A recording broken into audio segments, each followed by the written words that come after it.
Hi guys, welcome to SHOT Show 2022. My name is Ryan, here at the Evike booth. We have a couple new releases for you guys this year. This particular one, first we have a new license. It's going to be the Spikes Tactical series of M4s. They're going to come with a couple different lengths. As you can see from top to bottom, we have a couple different barrel lengths and rail lengths on it. The rails are going to all be M-lock handguards, which is nice, so you can have that modularity and you can pick and choose where you want to put stuff.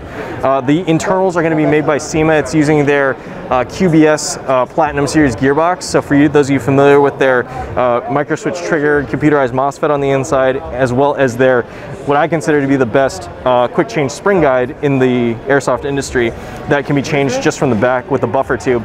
All of that's going to be included in these Spikes Tactical guns.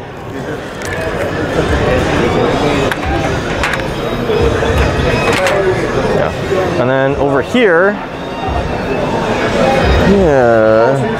these two, okay.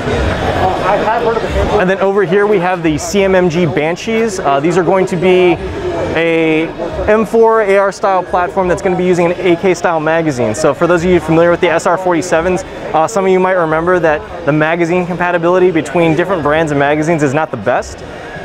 What the Cmmg Banshee does that's different is that instead of having those enclosed walls of the magwell, this is open. So magazine compatibility between different brands, especially with Cmmg magazines, is going to be a lot better. So you have a lot more choices that'll actually fit and feed inside the gun.